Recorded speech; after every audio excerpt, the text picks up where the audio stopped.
गोबर और काली मिट्टी से बन रहा नेशनल हाईवे 346 से कलेक्टर और विधायक के निरीक्षण में खुली नेशनल हाईवे 346 ए के निर्माण की पोल।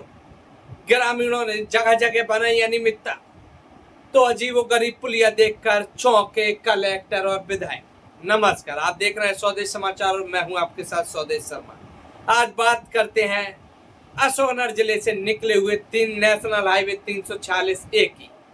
तो बीते दिनों केंद्रीय मंत्री ज्योतिरादित्य सिंधिया अशोकनगर जिले के दौरे पर पहुंचे थे और दिशा की बैठक में नेशनल हाईवे 346 ए के क्वालिटी और अभी तक किए गए निर्माण कार्य की वेरिफिकेशन के लिए अधिकारियों और कर्मचारियों को निर्देशित किया था। साथ ही साथ जनप्रतिनिधियों को भी निर्देशित किया था कि एक संयुक्त दल बनाकर इस पूरे नेशनल हाईवे 346 ए के निर्माण कार्य और उसकी गुणवत्ता को देखा जा सके। तो आज कलेक्टर साकेत मालवीय और मुंगावली विधायक बृजेंद्र सिंह यादव नेशनल हाईवे 346 ए की गुणवत्ता और कराए गए निर्माण कार्यों को देखने पहुंचे। आप हमारे पीछे ये तस्वीरें देख रहे होंगे। इन तस्वीरों में आपको साफ दिखाई दे रहा है कि किस तरह नालियों पर बने गए स्लैब जगह जगह टूट रहे हैं और आए दिन हादसे हो रहे हैं।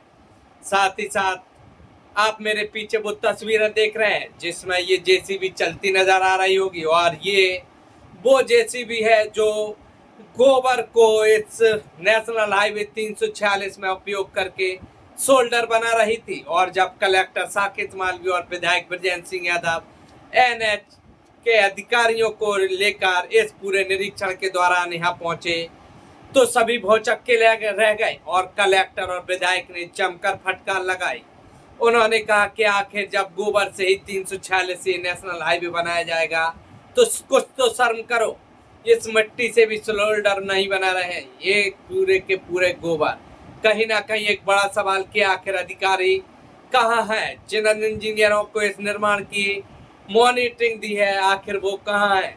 हद तो तब होगा जब विधायक और कलेक्टर बमन क्रिया के पास बनाई गई उस अजीबोगरीब पुलिया के पास पहुंच गए, जिसको देखकर दोनों ही भौचक्के रह गए और लोक निर्माण और नेशनल हाईवे के अधिकारी और इंजीनियरों की काबिलियत पर एक बड़ा सवाल खड़ा कर दिया। उन्होंने कहा कि ये भोपाल की तर्ज पर जिस तरह भोपाल में एक 90 डिग्री का पुल बनाया गया था जो सुर्खियों में आया था, उसी तरह से इस पुलिया को भी आप हमारे पीछे देख रहे होंगे। ये वो अजीबोगरीब पुलिया है जिसके चलते कई घरों में बाढ़ के हालात बन गए थे, कई किसानों की फसलें बर्बाद हो गई। लेकिन उन नाकारा इंजीनियरों की क्या जिन्होंने ये इस तरह की अजीबोगरीब ड्राइंग दे दी और उस ड्राइंग के मुताबिक जो पुलिया वी आकार की बनाई गई है और उसमें बारिश होते ही कचरा फंस जाता है और उसके बाद बाढ़ जैसे हालात बन जाते हैं। फिलहाल यही कहा जाएगा कि नेशनल हाईवे 346 की गुणवत्ता के चेक में जो अधिकारी और विधायक ने रियलिटी चेक किया, गुणवत्ता को जाना, निर्माण कार्यों को देखा, तो कहीं ना कहीं यही कहा जाएगा कि नेशनल हाईवे 346 ये कहीं ना कहीं एनएच के अधिकारियों की लापरवाही या निर्माणाधीन कंपनी से मिलीभगत के चलते अभी तक भ्रष्टाचार की भेंट चढ़ता दिखाई दे रहा है। फिलहाल कलेक्टर साकेत मालवीय और विधायक बृजेंद्र सिंह यादव ने जमकर फटकार लगाई है और कहा है कि आने वाले दिनों में इस तरह की शर्मसार करने वाली तस्वीरें दिखाई ना दे। फिलहाल निर्माणाधीन इस नेशनल हाईवे पर जो एक बड़ा सवाल खड़ा हुआ है गुणवत्ता के ऊपर, उसको लेकर विधायक बृजेंद्र सिंह यादव ने कहा है कि जितनी भी कमियां हुई हैं उसके चलते न केवल निर्माणाधीन एजेंसी को नोटिस जारी किए जाएंगे बल्कि इस पूरे निरीक्षण का प्रतिवेदन बनाकर केंद्रीय मंत्री ज्योतिरादित्य सिंधिया के समक्ष रखा जाएगा। तो हम उम्मीद करते हैं कि इस पूरी बड़े नेशनल हाईवे जैसे एक प्रोजेक्ट में इस तरह की मनमानी और गोबर से नेशनल हाईवे 346 के जब शोल्डर्स बनाए जा रहे हैं तो इसकी गुणवत्ता का आप आकलन कर सकते हैं और अधिकारियों किसने मिलीभगत से किस तरह लापरवाही पूर्वक निर्माण कार्य कराया जा रहा है। केंद्रीय मंत्री सिंधिया जी, ये आपके अधिकारी और आपके विधायक के रियलिटी चेक में खुद ही खुलासा हो जाता है। अब हम उम्मीद करते हैं कि अशोकनगर के लिए सौगात नेशनल हाईवे 346 की गुणवत्ता पर आप विशेष ध्यान देंगे, कोई एक विशेष मॉनिटरिंग टीम बनाई जाएगी। देखिए हमारी ये स्पेशल रिपोर्ट। टेबल हो मिड का दिखा दे कर देंगे। ये यहाँ भी कर सकते हो, वहाँ भी कर सकते हो। वहाँ डाला हुआ है, यहाँ नहीं डाला, यहाँ डालो। हाँ, तो यहाँ पे तो एक वो थोड़ा सा वो ट्रक नहीं ले जाते यहाँ पर। भैया सुनो जी, मैंने पहले भी आप लोगों से अनुरोध किया था कि जहाँ जंक्शन है वहाँ हम अलग स्लैब बना रहे हैं मोटी। दूसरा, जहाँ पर ये हम पाइप डाल देंगे तो टूटेगा नहीं, लेकिन जहाँ सरफेस ड्रेन है आपका कोई अप्रोच है, क्योंकि ये हमें नहीं पता है कि यहाँ पर आपको गाड़ियाँ लेके जाएंगे। नहीं, गाड़ियाँ नहीं जाती सर, यहाँ पर ट्रैक्टर लेके खेत जो इसमें थ्रू आउट पानी डाल के वो पाइप डाल दें, बड़ा वाला पाइप डाल दें, ऐसे वो बना दें। करवा देंगे। ठीक है पाइप यहाँ पर सर कुछ भी नहीं, पाइप मैं ये पूछ रहा हूँ, वो तो मान लो कि चलो हमने बाहर निकाल दिया, ये कहाँ से बाहर निकले, ये तो ये अपने यहाँ पर सर फिर से करा देंगे। कोई लोड गया होगा, चलो मान लिया लोड गया होगा, लेकिन अभी तो खतरनाक है। नहीं मैं करा देते यहाँ पहले से। सर यहाँ पर पेवर्स की नहीं लगाए थे, वो तो वहाँ से पेवर्स लगेंगे। कोई बात नहीं, इसको करा दीजिए, लेकिन बस आपसे ये अनुरोध, ज्यादा लोड उसको ऊपर से ना ले जाना। नहीं निकाला सर, घटिया निर्माण है, निकलता ही नहीं है, वाकई में नहीं निकला। यहाँ पत्थर भी अगर कोई निकालने कॉलम ही निकली अपने आप। ये तो इसलिए नहीं लगा, पेड़ भी तो खड़ा, कहाँ निकालोगे यहाँ तो मान लो ऐसा अगर लगे ना कि यहाँ से निकलने लगे तो बीच में ऐसा तो 2-4 पत्थर उठा के रखवा दीजिए, ठीक है ना, अपने गाड़ी नहीं चलेगा। मैं ठीक है करा दीजिए। जो पेवर्स का भी बोल देना सर, यहाँ पर पेपर तो सब लगेंगे भैया। क्यों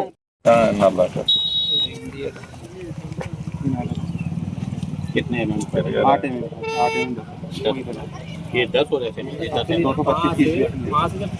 clear height in metre, reinforcement detail of bench height, clear height in metre 1 metre और 1 मीटर सेफ।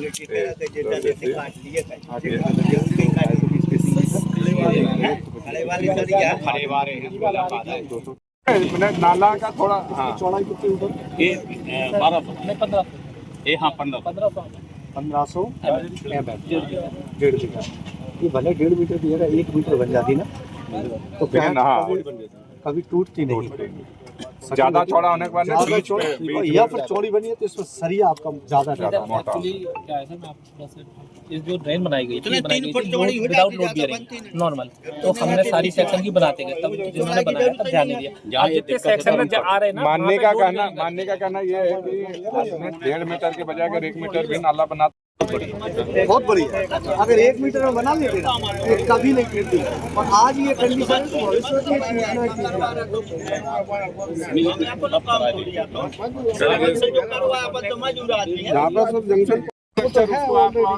भविष्य में इससे थोड़ी खोद रहा है तुमको भाई, एक्स्ट्रा डालना है इस पर तो।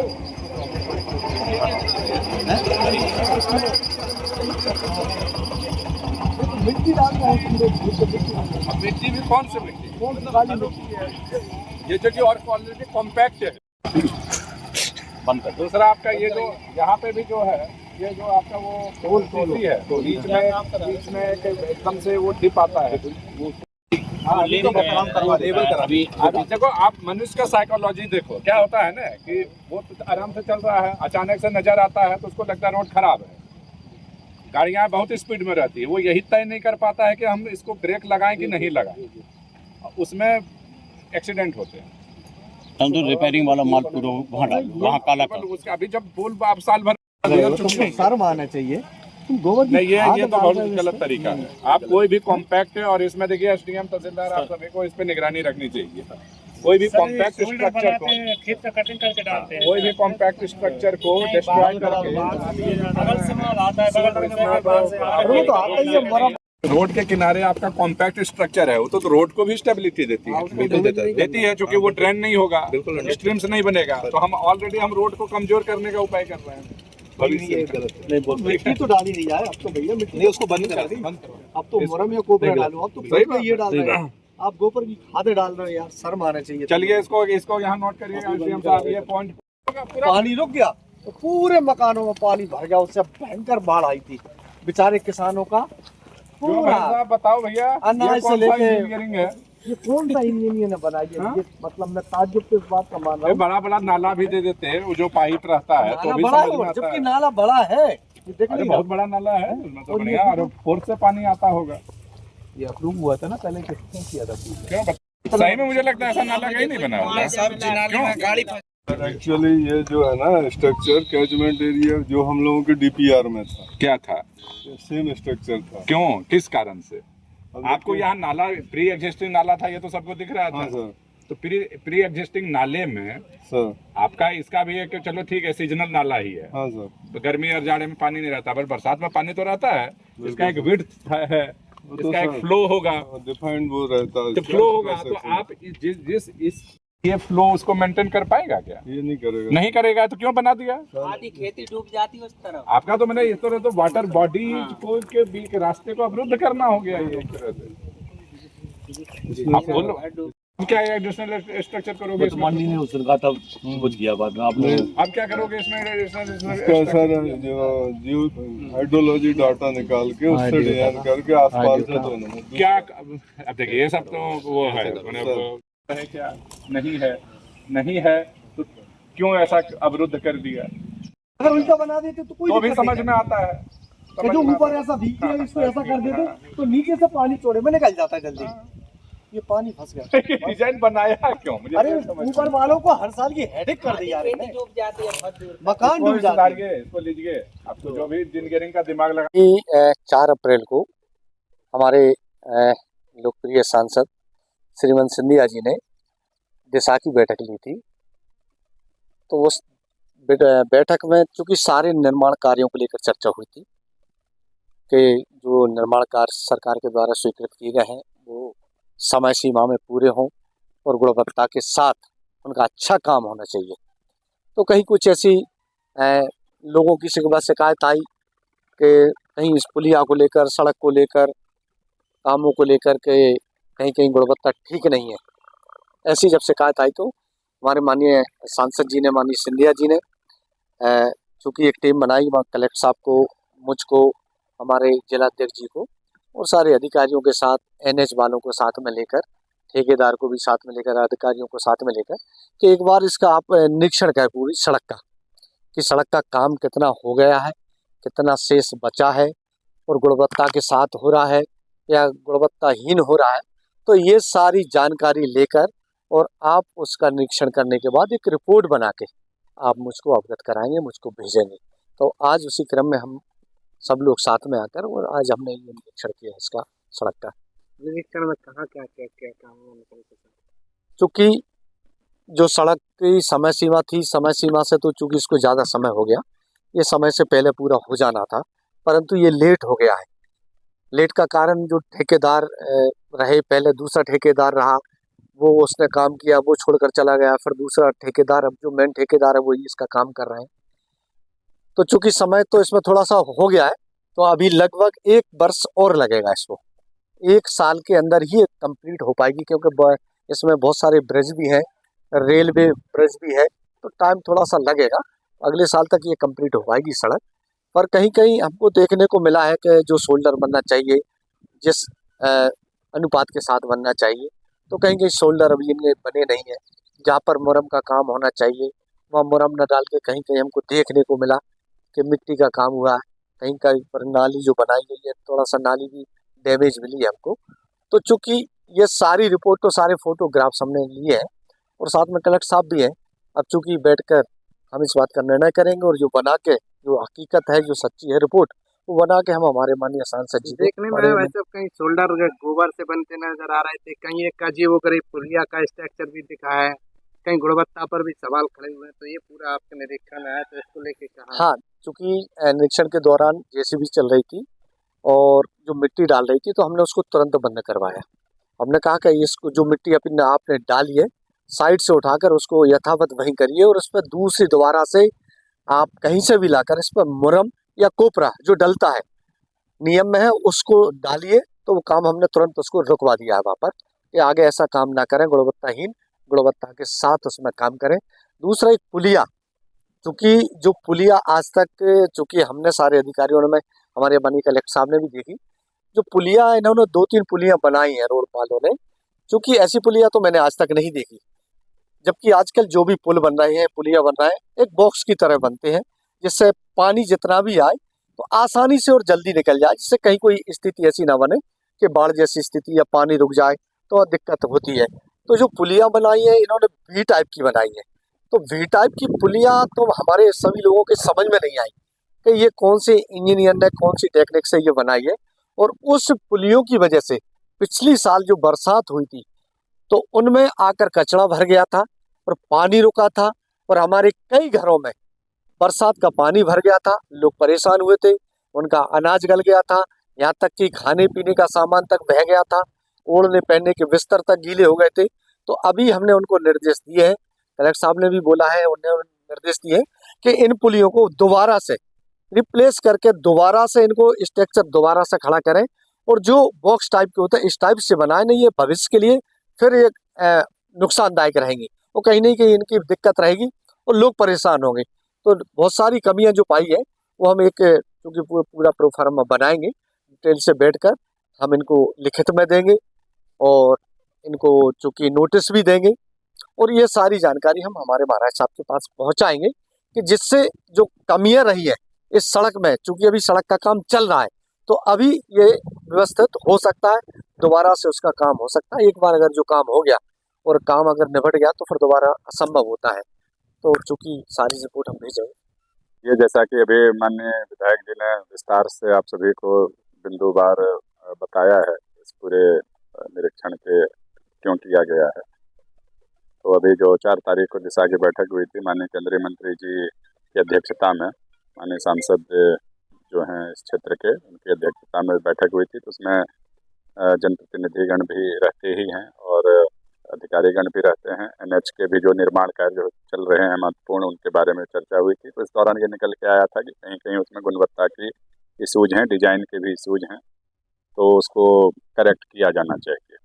तो उस समय ये चर्चा हुई थी और निर्देश प्राप्त हुए थे कि एक संयुक्त रूप से सभी पक्ष उसमें जाके देखें और वास्तव में अगर कोई इसमें गुणवत्ता की समस्या है या रीडिजाइन की इशूज हैं तो उनको नोट करें और फिर उनको अवगत कराएं जिससे कि उनको समय सीमा में उनको निराकरण किया जा सके। सर अभी तक आपने क्या निर्देश दिए देखने के बाद? तो अभी जो जैसा कि अभी आपने देखा कि चंदेरी से ये शुरू करके, क्योंकि ये बाईपास लगभग विदिशा जिले के कुरबाई के पास से प्रारंभ होकर चंदेरी तक जाएगा। तो जिला सोनभद्र की सीमा में जो इसका स्ट्रेच है उसका चंदेरी से प्रारंभ करके इसको यहाँ पर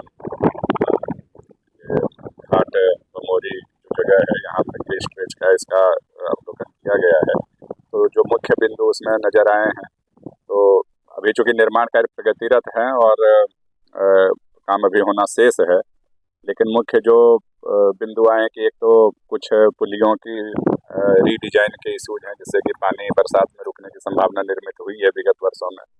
तो उस पर अभी इंजीनियर साहब से चर्चा हुई, जो ई साहब हैं अभी NH के साथ में, उन्होंने कहा है, श्योर किया है कि इसको हम रीस्ट्रक्चर करेंगे और कटिंग करके हम इसको बेहतर बनाएंगे जिससे इनफ्लो और आउटफ्लो वाटर का प्रभावी ढंग से हो सके और जो जल जमाव की स्थिति निर्मित होती है वो ना हो। इसके अलावा जो आपने शोल्डर्स बहुत जगह पे ऐसे आए हैं जो कि अचानक उसमें से डिप्रेशन है, तो वो एक सड़क सुरक्षा का भी मुद्दा है, उसमें दुर्घटना की संभावनाएं बढ़ सकती है। तो उसके बारे में निर्देश दिए गए हैं कि वो शोल्डर सबके ठीक हों जिससे लोगों को वाहनों के साथ चलने में कोई दिक्कत ना हो, साइड वगैरह लेने में आसानी से वो साइड ले सकते हैं। सर देखने में आया था कि शोल्डर पे जो गोबर की खाद होती है वो बना के शोल्डर तैयार किया कोई भी इसके बारे में भी निश्चित रूप से ये ध्यान में आया है और उनके बारे में उनको अवगत कराया गया है अभी मौखिक रूप से, और फिर इनको एक विस्तृत रिपोर्ट के माध्यम से भी अवगत कराया जाएगा और NH के वरिष्ठ कार्यालय को भी सूचित किया जाएगा ताकि वो इनको फिर से दोबारा अन्य जगहों पे तो वो ना करें और जहाँ पे किए हैं वहाँ पे उनको करेक्ट करें। तो किसी भी स्थिति में शोल्डर्स जो कॉम्पैक्ट स्थिति में होता है उसको लूज करके और उसको सड़क का जो क्वालिटी है और उसके जो ड्यूरेबिलिटी है उस पर असर पड़ता है, इस बात को उन्होंने भी एक्सेप्ट किया है। तो उन्होंने जो उनके ठेकेदार हैं उनको इंस्ट्रक्ट किया है इंजीनियर साहब ने कि इस चीज़ को अन्य जगहों पे रिपीट नहीं करना है और जहाँ पे उन्होंने किया है उसको कॉम्पैक्ट करना है। सर एक अजीबोगरीब अजूबा दिखा था वो पुलिया से लेके आगे, उस पर अभी जैसे चर्चा पूर्व में हो चुकी है कि उसको इन्होंने श्योर किया है इंजीनियर साहब ने कि उसको कटिंग करेंगे, रीडिजाइन करेंगे और उनके कितना पानी आने का आकलन होगा, इनफ्लो कितना होगा और आउटफ्लो कितना होगा उसका एक डेटा तैयार करेंगे और उस अनुसार से उसको कटिंग करके रीडिजाइन करके उसको करेक्ट करेंगे।